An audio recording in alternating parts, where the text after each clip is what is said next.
reunidos todos.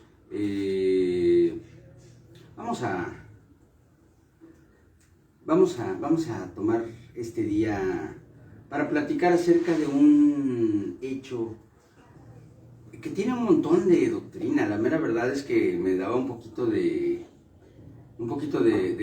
frío el meterme en este tema, pero ¿sabe qué?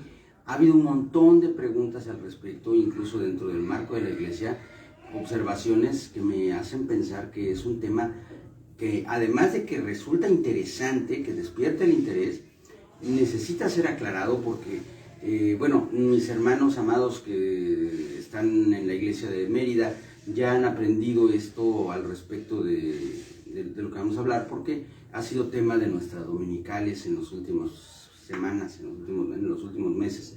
Pero hoy voy a platicar con todos ustedes una reflexión que estaba haciendo acerca de esto, de la cuestión de qué pasa qué pasó, qué fue lo que ocurrió con la persona de Jesucristo entre su muerte y su resurrección. Hoy rememoramos un periodo que, para empezar, la cuenta es un relajo en la mente y el corazón de una gran cantidad de personas que desconocen la calendarización al estilo judío. No tienen una idea clara de cómo cuentan el tiempo los judíos. Y por eso ha habido 1000 teorías en relación con el tema del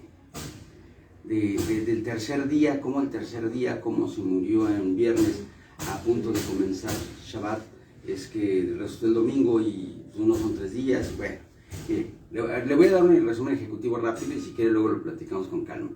Los judíos cuentan los días a partir de la puesta del sol, no a partir de la medianoche ni tampoco de la salida del sol, que es como lo contamos normalmente los occidentales. Para ellos el día comienza en el momento en que el sol se pone, es decir, hoy por ejemplo, para nosotros el domingo comienza, pues, o ya sea que lo pensemos así, a medianoche, a las 0 horas, o algunos dicen, bueno, mañana cuando salga el sol será domingo, ¿no?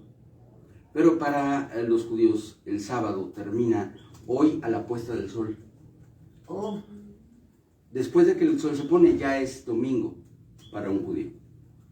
Y así nosotros nos encontramos con que el Señor Jesucristo muere en viernes, un día. Luego, a la puesta del sol, es Shabbat, 2 días. La tarde del sábado y la mañana del domingo ya son 3 días. No quiere decir que hayan pasado 72 horas, hay que tener claro eso. La expresión 3 días son a través de 3 días calendáricos.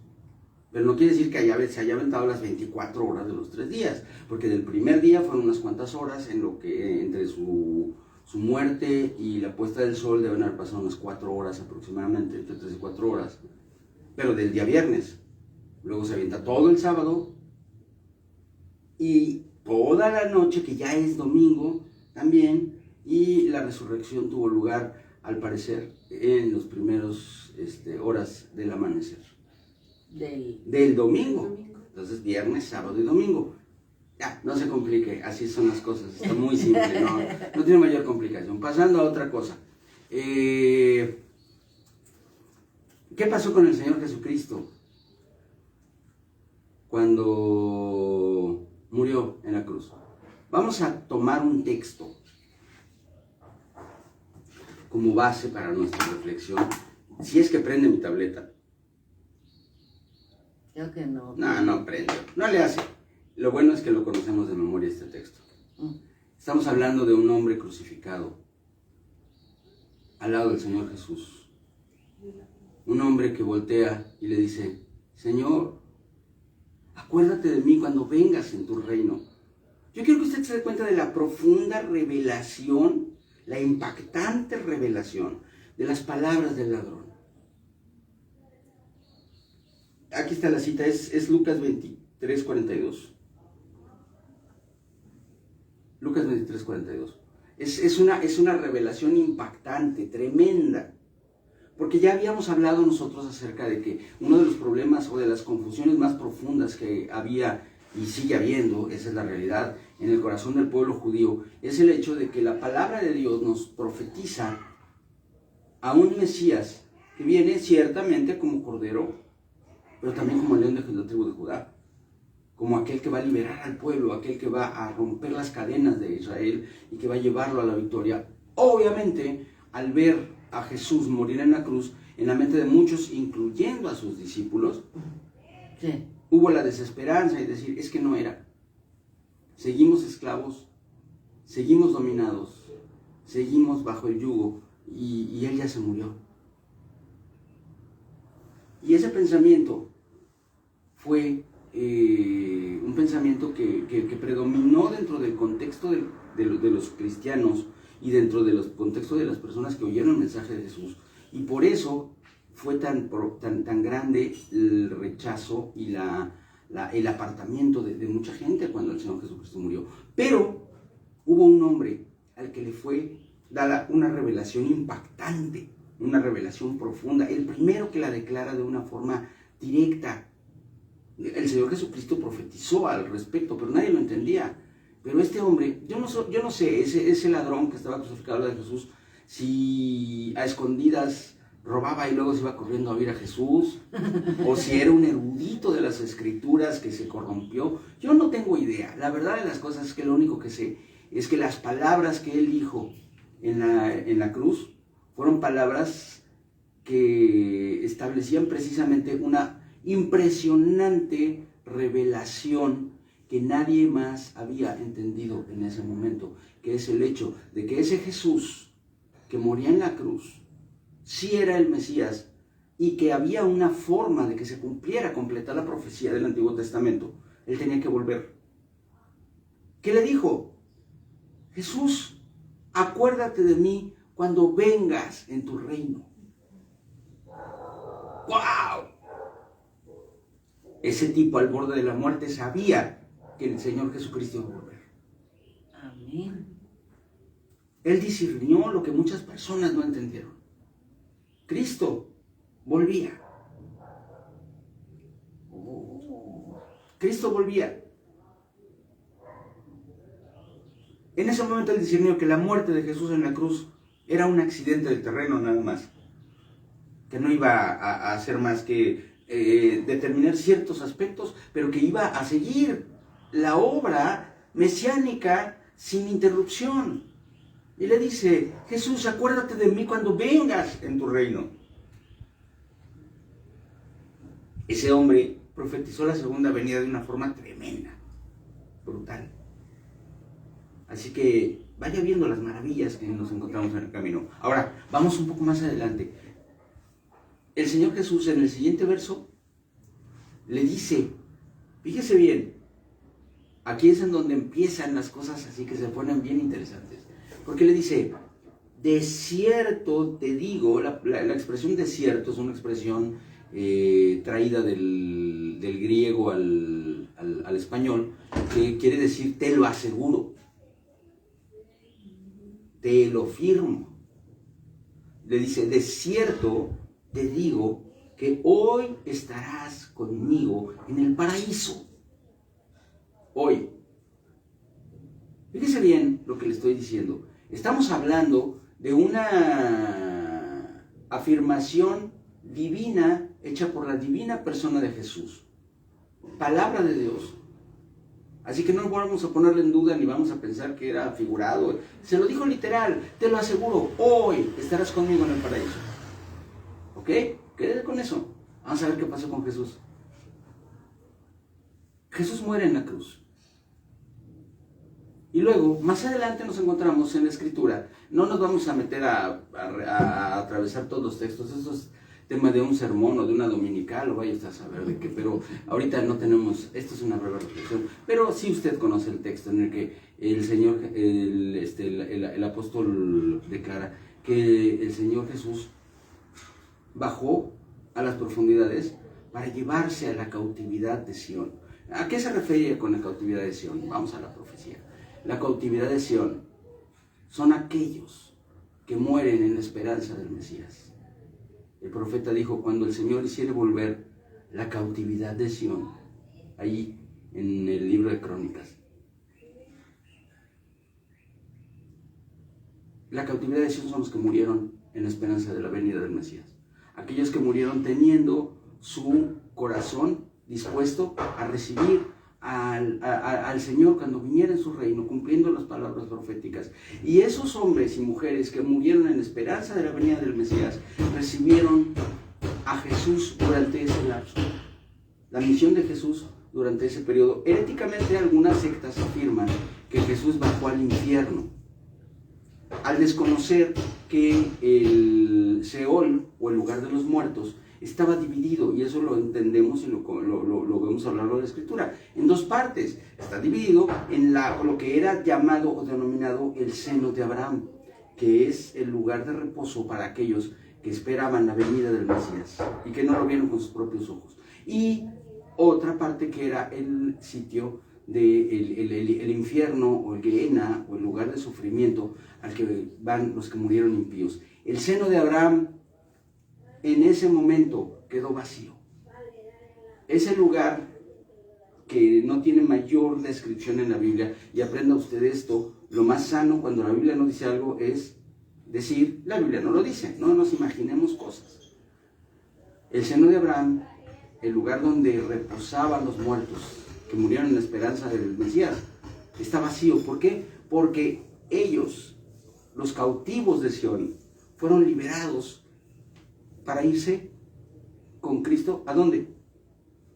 Pues al paraíso, junto con el crucificado, junto con el ladrón crucificado. El ladrón crucificado lo inaugura, porque hoy, o sea, en viernes, todavía antes del Shabbat, le dice, hoy estarás conmigo en el paraíso. Él inaugura el paraíso, que estaba vacío. Luego vienen los que murieron en la esperanza de la resurrección, y ellos siguen ahí.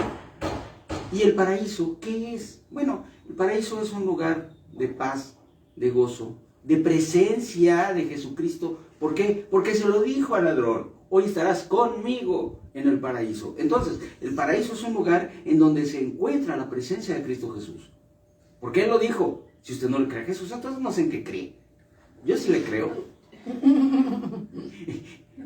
La presencia de Jesús está en el paraíso. Ahora, el paraíso, algunos le dicen el cielo, son expresiones coloquiales, es un lugar temporal, un lugar en el cual se encuentra el alma de aquellos que han muerto en Cristo Jesús, antes o después de su vida terrenal.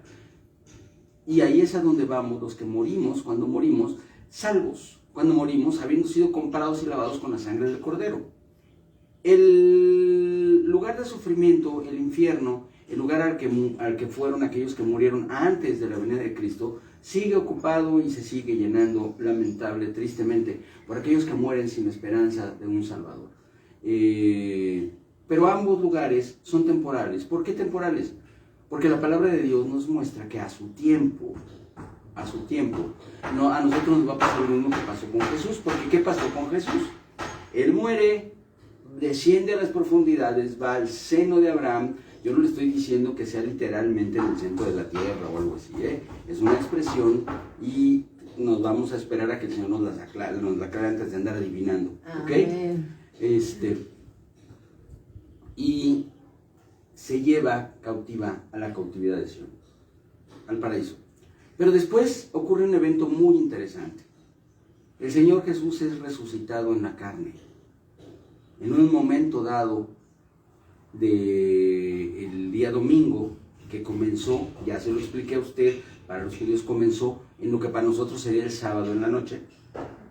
Para ellos ya era domingo. En algún momento del día domingo, es decir, al tercer día de su muerte, resucita. Y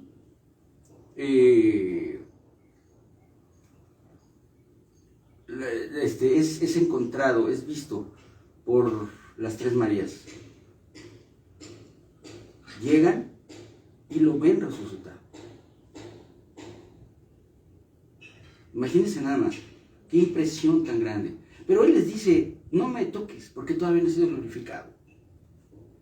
Hay un proceso en el cuerpo del Señor Jesucristo, un proceso de transformación que luego está profetizado para aquellos, en la carta a los tesalonicenses, para aquellos que muertos en Cristo vamos a resucitar en el día en que el Señor venga por su iglesia. Vamos a resucitar, dice la palabra de Dios, y juntamente con los que hayan quedado, seremos transformados. O sea, la resurrección no te manda a un cuerpo glorificado todavía. Igual que a Jesús, la resurrección no lo mandó a un cuerpo glorificado. Él tuvo que ser glorificado, igual que nosotros. Dice la Biblia, los muertos en Cristo resucitarán primero. Luego, los que hayamos quedado seremos transformados junto con ellos y seremos llevados a las nubes. No al cielo, no al tercer cielo, no a la presencia del Padre Celestial, sino a las nubes. Porque ahí se van a celebrar las bodas del Cordero. Luego, el proceso que Jesús está viviendo históricamente, o sea, en realidad no es ahorita, fue hace unos 2000 años, casi 2000 años, y está viviendo en el sábado, en lo que nos llamamos, tradicionalmente la tradición le llama el sábado de gloria. Es el proceso de estar su cuerpo inerte y la parte divina de Jesús, esa parte inmortal de Jesús, semejante pero infinitamente superior a la nuestra, desciende a las profundidades, al seno de Abraham, no al infierno, al seno de Abraham, a llevarse a los que murieron en la esperanza de la resurrección. Y así es como va a suceder con nosotros también. Vamos a ir al paraíso, que es el segundo lugar temporal. El primero fue el seno de Abraham, el segundo lugar temporal es el paraíso, para que una vez resucitados reinemos en la tierra con Cristo por 1000 años. Y terminados esos 1000 años viene el juicio final. Entonces todos los muertos, todos resucitarán para su juicio. Y aquellos que no tengan la marca de la sangre del Cordero irán a un lugar que ese sí también está destinado para un tiempo posterior. Porque mire, aquellas personas que, yo no digo que sea con mala intención, pero seguramente cenaron demasiado, y dicen que ya conocen el lago de fuego, pues creo que están equivocados, porque el lago de fuego no se ha inaugurado. El lago de fuego va a ser abierto después del juicio final para el diablo y sus ángeles. Por cierto, el lago de fuego fue concebido para Satanás y sus ángeles. Es algo que a nosotros no nos competía, no teníamos nada que ver con eso, pero ni insistimos en querer un boleto para ese lugar, ¿verdad? Los seres humanos, al pecar recalcitrantemente y no recibir a Jesucristo. Pero ese lugar todavía no se inaugura. El lago de fuego va a ser abierto en el juicio final. ¿Cómo es el infierno? No lo sabemos, tenemos una escasa referencia al respecto, al comparársele con el Gehenna, que es la zona que estaba al sur de Jerusalén y que era donde se quemaba la basura, y también los muertos insepultos que morían crucificados o que morían herejes, eran tirados ahí los cadáveres. Era un lugar horroroso. Gehenna era un lugar horroroso, y así se le llama al infierno por analogía. Pero en realidad no tenemos una descripción de visión. A nadie le fue dada, a nadie le ha sido dada la visión del infierno. No sabemos exactamente cómo es, solo sabemos que es un lugar de profundo sufrimiento y tristeza, porque es una espera angustiosa por el juicio de los que ya no tienen esperanza, porque en vida rechazaron la esperanza bienaventurada de Cristo Jesús. Entonces, en estos días en los que recordamos nosotros el supremo sacrificio, la gloriosa obra que Cristo Jesús hizo, en estos días en los que, por ejemplo, el día de mañana tendremos el profundo y el hermoso privilegio de recordarlo tomando la cena del Señor, vamos a pensar también en cómo fueron las cosas. Ya le platiqué brevemente cómo está el asunto de los 3 días, espero que nunca más tenga una confusión al respecto, está fácil.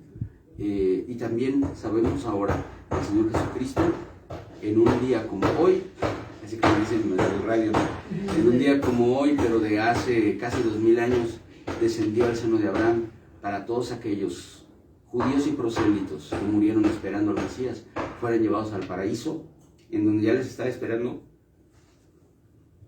el primer profeta del Nuevo Testamento. ¿Quién fue el último profeta del Antiguo Testamento? Juan. Juan el Bautista. ¿Y el primero del Nuevo Testamento? ¿Pablo? No, el ladrón. Ah. Acuérdate Oh, de pues mí, sí, claro. Cuando claro. vengas en tu reino. En Pues- ese momento habló palabra de poder. Cristo vuelve. Entonces, medítelo, piénselo.